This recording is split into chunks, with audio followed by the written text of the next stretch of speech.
Hey everybody, Trienne here. Welcome back to another episode of Intentional Women Making an Impact. I love to share this series inside our group because it's taking the people who are already in our community and really helping them understand how that they can engage and get to know each other. It also gives people who would like to share their knowledge and what they have going on pre-approval for posts. So I would love to introduce our next guest, today's Intentional Women Making an Impact. Her name's Aimee Glass. I met Aimee through another person in the coaching program that I'm in. So I'm going to give her the chance to talk about all the great things that she has going on, how she's making an impact every day, where it all started. And I just want to welcome you guys to another episode of Intentional Women Making an Impact.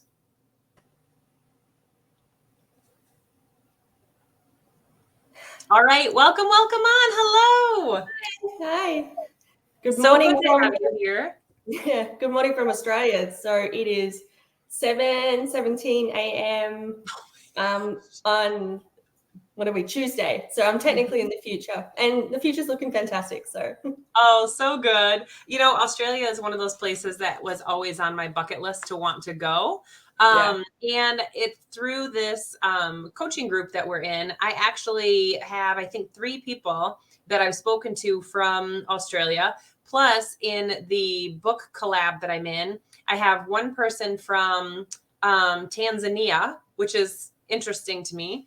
And I love how Facebook groups and these programs that we're joining, you know, you're investing in yourself, give you the opportunity to meet all these great people. Yeah, it's amazing. Social media is such it has both good and bad, and I know both sides very well. So my day job is helping the community. I am what they call a sort of trying to explain it. It's different in the States, but I'm a civilian officer in the police force and have been for many years. And I deal with all the bad side of social media all day. And then once that's finished, I come on and I bring light to social media, and it is a fantastic tool to meet so many amazing people, especially women. And with my chronic illness, it's a very rare condition that I have. So I haven't physically met anyone that has it. But now, since being on social media, I've actually been able to connect with others, which is just absolutely amazing. And it's fantastic support in that aspect. So and being able to do like interviews like this is just in complete different days and time zones. It's just amazing. That's awesome. So share a little bit just about yourself, what you're currently working on, and how you're using what you were doing in corporate or what you're doing in corporate to make an impact for yourself more personally.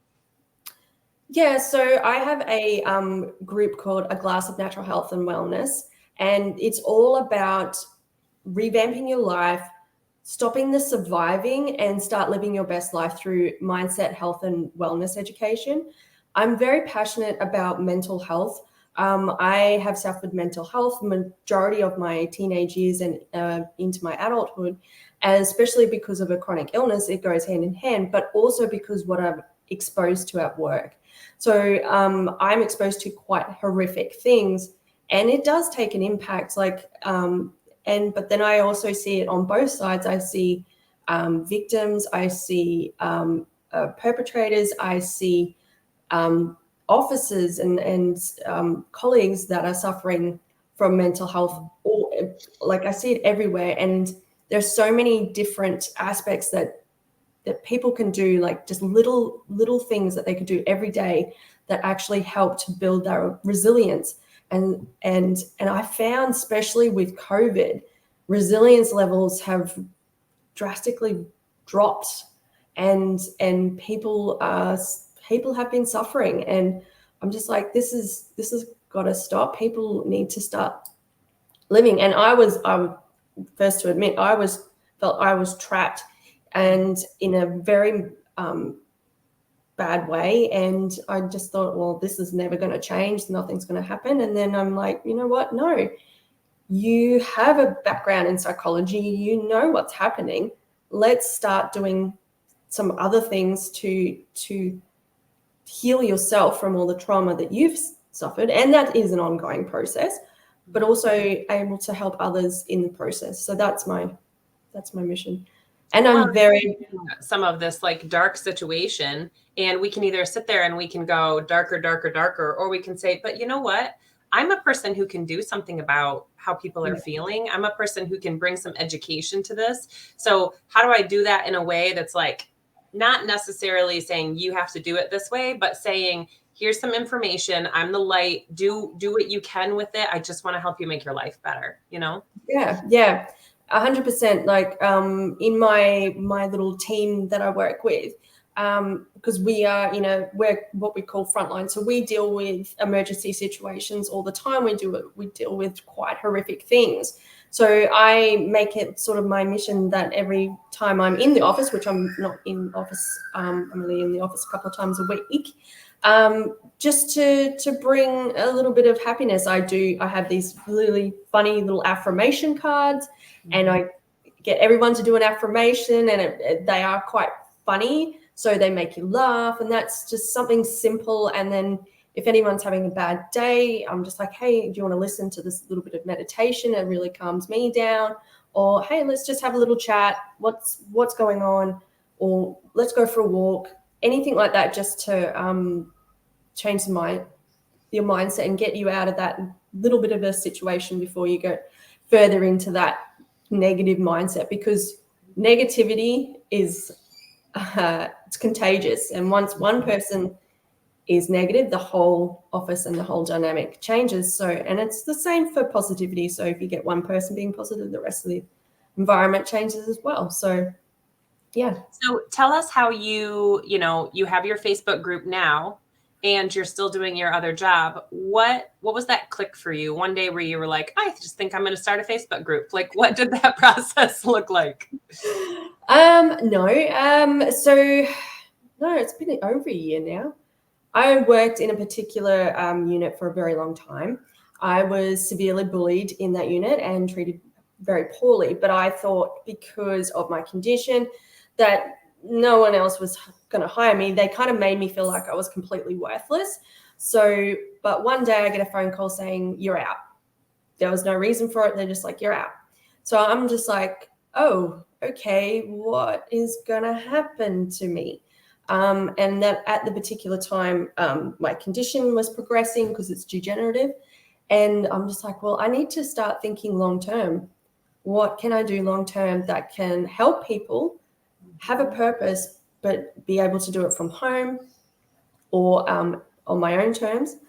And then a friend of mine introduced me to network marketing. That wasn't my thing, but that led me to finding Kimberly and the Ignited Life coaching program. And I'm like, and her and my other coach, Wendy, are like, you're definitely a giver, you're a sharer, you have a fantastic story, definitely use it to help others. And that's what you like doing. So let's get into that.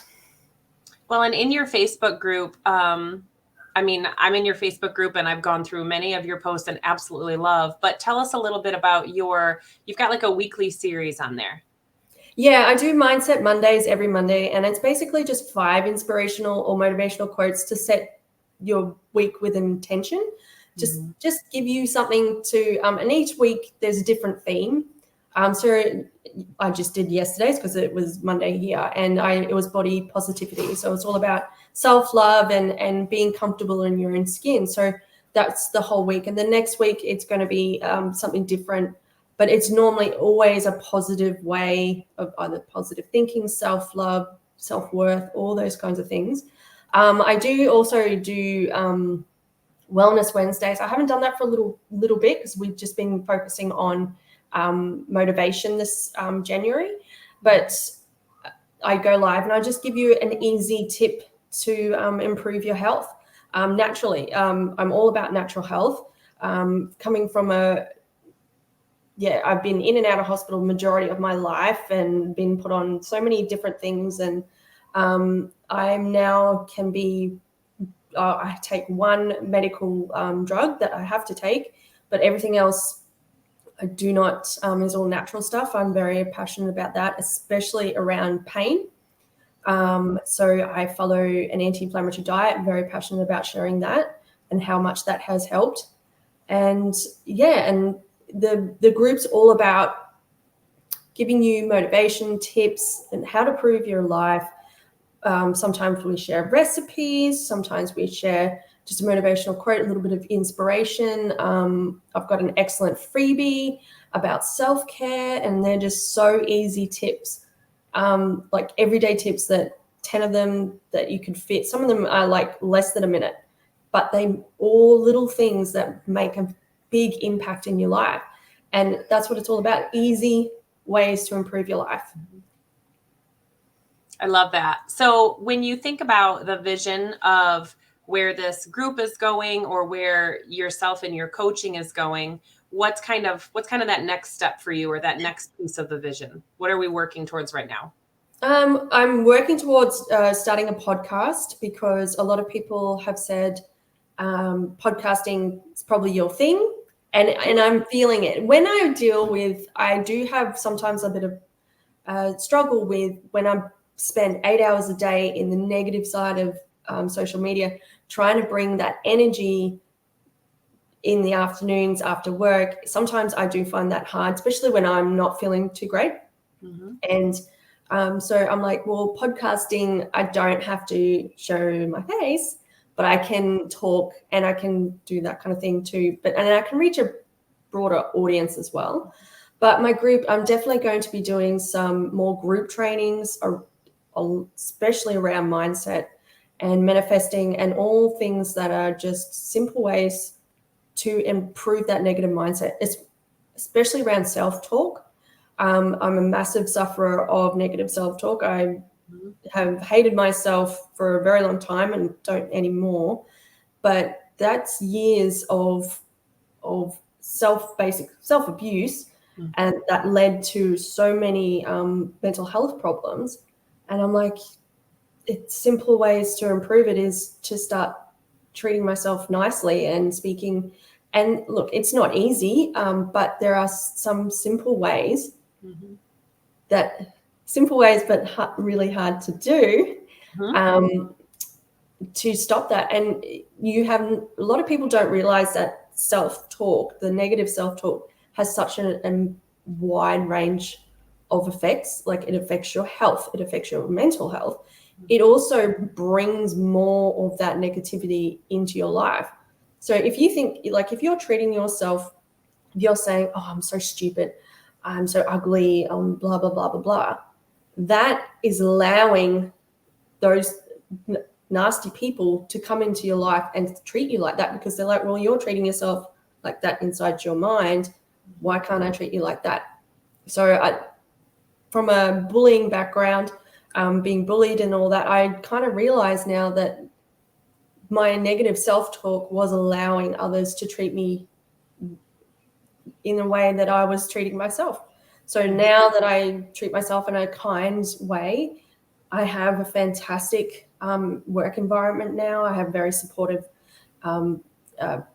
bosses, higher ranked officers than me. And a lot of people have seen the shift in me, and it's like I now bring light, whereas before it was kind of like I looked drawn and washed out and all that kind of stuff. And Well, how long would you say that you started your practice before you started to see some natural signs where it was like easier to have that positive self-talk, or easier to have those affirmations, or easier, to fit that into your life, where it didn't feel awkward? Because at first, when, like Mel Robbins, we were talking about her before we started recording, she says, high five yourself in the mirror every day. That feels really silly at first, but after a while, it's like, oh shoot, got to go back. I forgot, So explain, maybe how long it felt like it took before it felt like it was a comfortable change for you. Well, any habit, there's research to say that any habit, it takes at least 2 weeks in order to stick. And it's all about neurological pathways. So because I have a psychology background, I'm like, I know what therapy's like. I've done that, been there. It hasn't really worked. I do understand it. So I was like, I know what really works is neuro-linguistic reprogramming, Mm-hmm. NLP. And I'm like, well, okay, let's see if I can find something for that. And I found a particular app, and I pay for its subscription, and it's listening to I think it's about 40 minutes. And I listen to it. You're supposed to listen to it while you're doing things. So your subconscious is listening to it and you're remapping your brain. And I did that for it says do it for 2 weeks straight. And when you start getting the little negative self-talk, start going, that means, right. that means it's working, because they're not going to give up without a fight. Mm-hmm. I also have another sort of, I came up with a kind of theory, well, not a theory, but a way to do it. So I call it the IACT process. So that's IACT. So I create an image for the inner critic. So it could be someone that looks like you. It could be someone that you don't like, or it could be an object. It could be a toaster for all that matter. But just disassociate from your true self and put your inner critic into another area. Sorry. I'm surprised mine too haven't. Well, my husband just got home, so of course they're like, someone's here, someone's here. Oh. So the first one was image, the second one, A. So awareness. So you need to become aware of when the image, your person or whatever. I created a person. She looked like me, but she was just like my evil twin. And I call her Charlie. I don't know why, but she's just called Charlie. And so it's awareness. Okay. And it's like, okay, that's right. Charlie's just piping her she's just saying something nasty. Bye-bye. And then the next one, C, is cross-examine. So because I'm from a police background, I'm like, well, to me, it's kind of like in a courtroom or in a police interview room, you put your image on the thing and go, well, can you provide me some evidence? You're saying I'm ugly. Well, can you provide me some evidence on that? It's sort of like, question it back. Try and get it to say evidence. And trust me, they're going to pull the most randomest things out of nowhere that you have no memory of, and they'll distort it to make it be in their best interest. But yeah, it's kind of like, well, talk back to it, because the reason why negative self-talk is so rampant and so damaging is because it goes unchecked. If you said to a random stranger or your loved one, oh God, you're so freaking stupid and ugly and all that kind of stuff, they'd be like, excuse me, what? Yes. They'd fight back, but you don't fight back because you're like, oh yeah, that's true. Yeah, must be true because it's me telling myself that. But it's not. 99.99% of what the inner critic is saying is lies. Right. It's distorted memories or anything like that. And so, yeah, the next one, is cross-examination. And the last one is truth.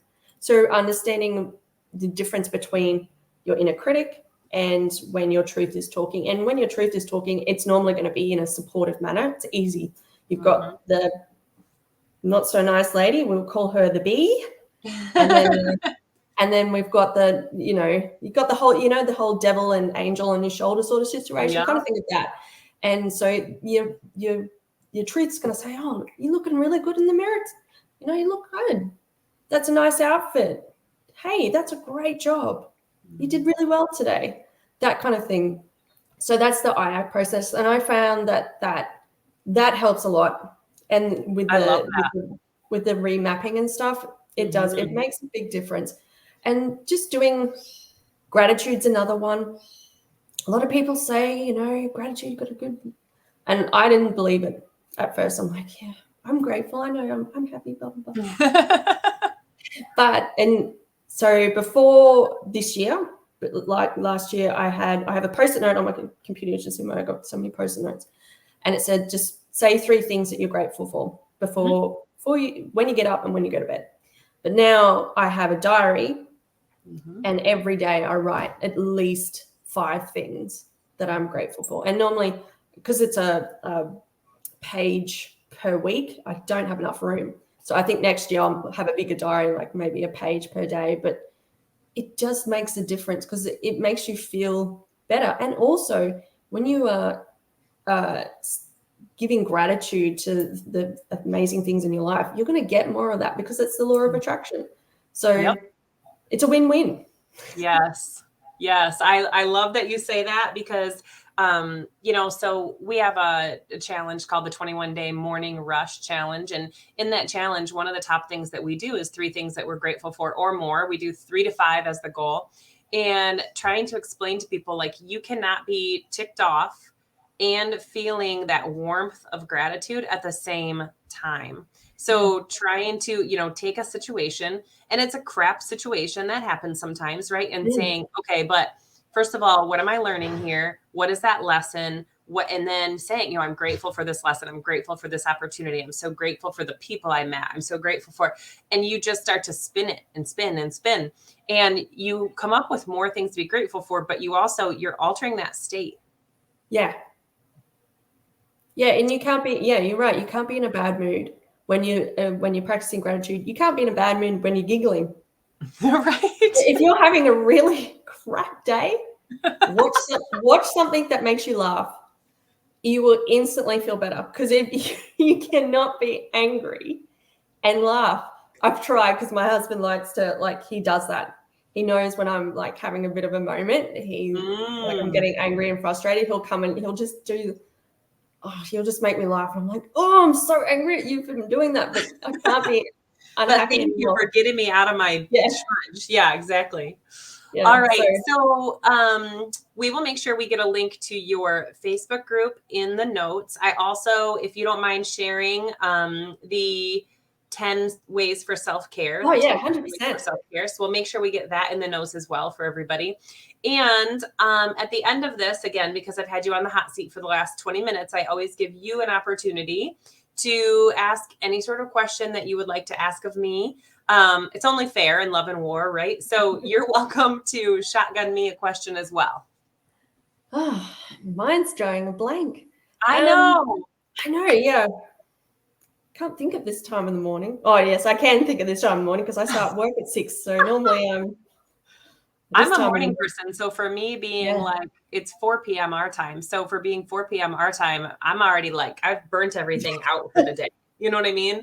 I get up usually between 5 and 5:30, and it's go, go, go, go, go until 2 or 3 in the afternoon. And then after that, I'm a person, but I'm not firing on all. Yeah, I do 6 to 2 shifts. So yeah, I'm up anywhere between 4:30 and 5, and then finish work at 2. And then normally, if I'm at home, I'll go straight into doing my business or coursework and stuff. And then when I'm in town, in the office, it's an hour away, so I've got an hour's drive. Oh wow! And that, Australia is really big.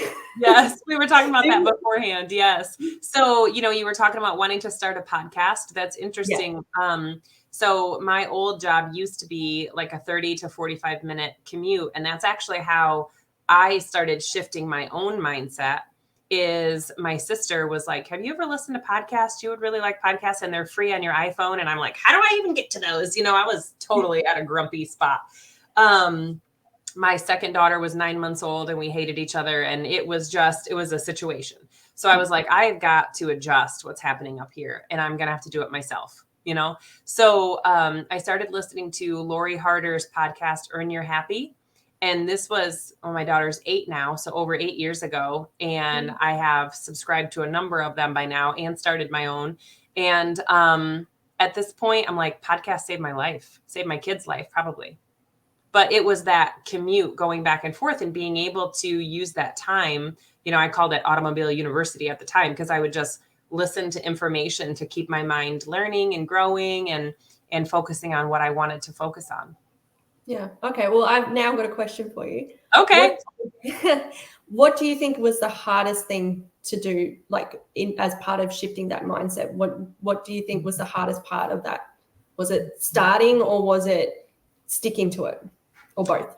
I don't think it was the starting so much as it was, and I wouldn't say it was hard, but it was time consuming, was to find the process that worked for me.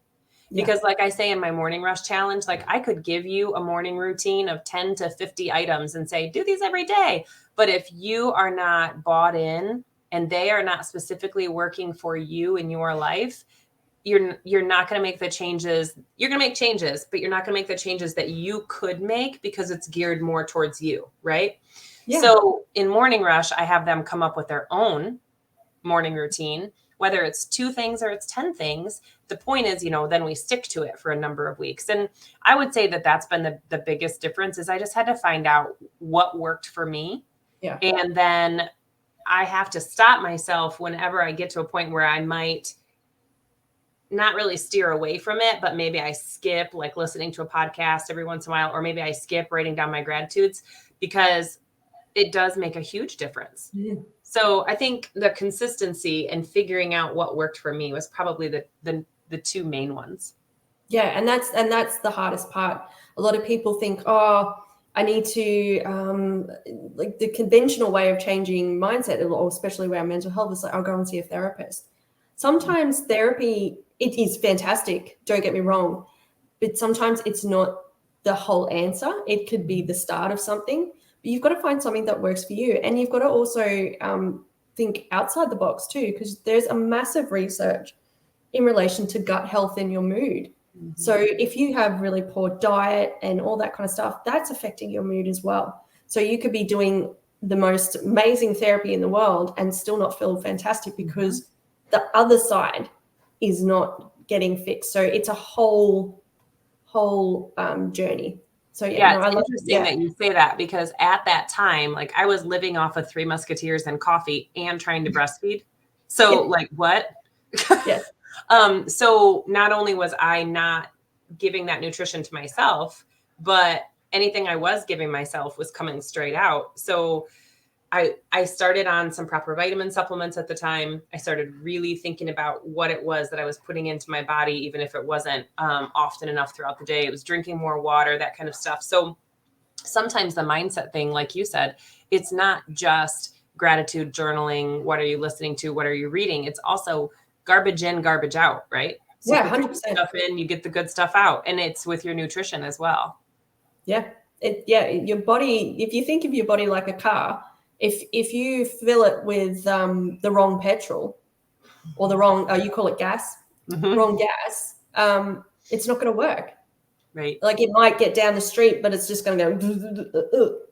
So yeah, it's that approach too. And people, like I said, I've been in therapy a lot, and there was a program I did years ago, and it was about pain. Because of my condition, I have a high levels of pain. And I went to this pain clinic by force, by the way. I was not, I did not want to go. Come on down. And I was the only one there that wasn't on like very, very high painkillers.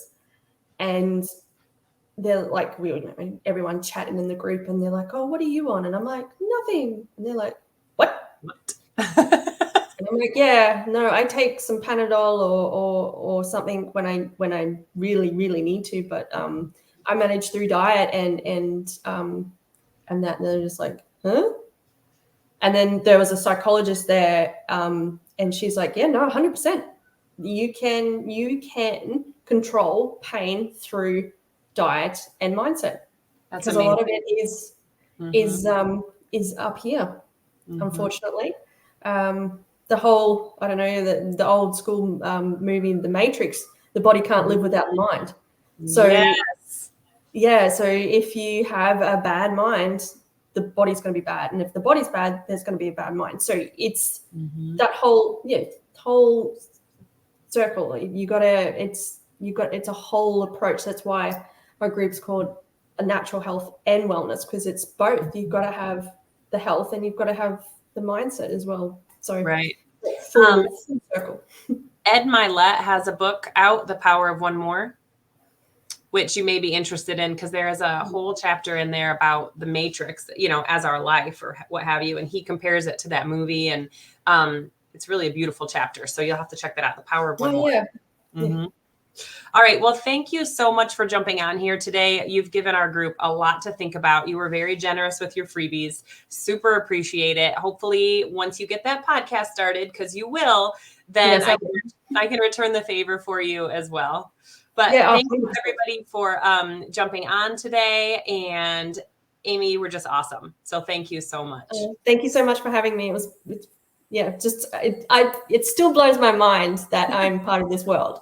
So yeah, thank you so much. I think it's great. You're doing some beautiful work. All right, everybody, we will see you on the next episode of Intentional Women Making an Impact, and we'll see you soon. Bye-bye.